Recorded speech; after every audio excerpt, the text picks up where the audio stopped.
प्रभु यीशु मसीह के पवित्र नाम में सबों को नमस्कार। मैं सजी भिलाई वाला। कुछ महीनों पहले एक संदेश में हमने मनन किया कि परमेश्वर का वचन जो है उसे बीज कहा गया है। हमने सीखा कि वचन बीज क्यों है। उस संदेश का लिंक नीचे दिया गया है। YouTube पर जाकर वो संदेश हम सुन सकते हैं।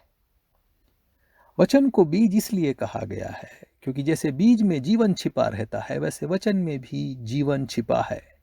ये वचन जीवता है, जिंदा है।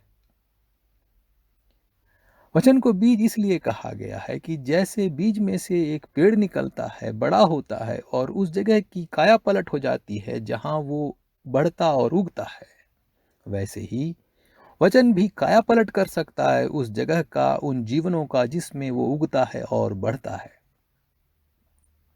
वचन को बीज इसलिए कहा गया है क्योंकि जैसा बीज लंबे समय तक सुप्त अवस्था में रहता है, वैसे ही हमारे अंदर परमेश्वर का वचन भी लंबे समय तक रह सकता है, शायद कोई काम किए बिना।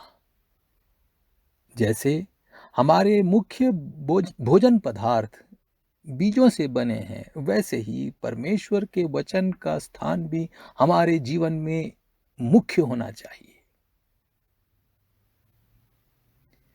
हमारे यहाँ अगले सीजन के लिए बीज बोने का वक्त आ गया है। जो लोग बागवानी करते हैं, अपने घरों में थोड़ी सब्जी भाजी उगाते हैं, वो लोग बीज बोने लगे हैं। मैंने भी बीज बोया, टमाटर, बैगन, धनिया वगैरह।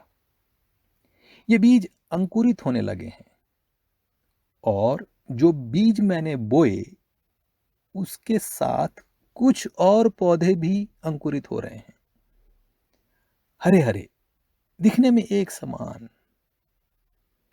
लेकिन ये वो नहीं है जो मैंने बोए।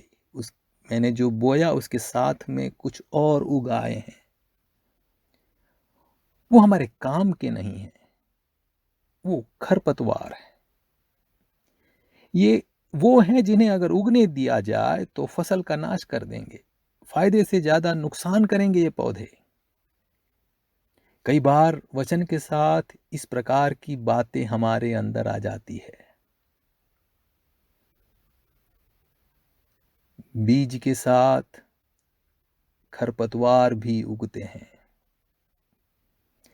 दुख की बात यह है कि परमेश्वर के दास ही इन बातों को बढ़ावा देते हैं, वचन के साथ मिलावट करते हैं, खरपतवार बोते हैं। उनमें से एक का जिक्र करना चाहता हूं।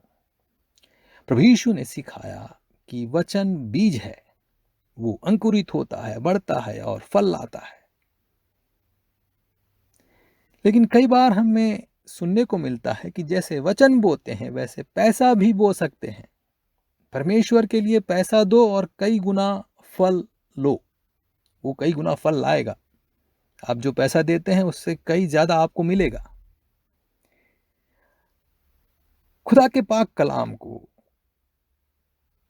आपके धन से तुलना कर रहे हैं, या ये बोलना चाह रहे हैं कि परमेश्वर का वचन और पैसा एक समान काम करता है? ये सही नहीं है।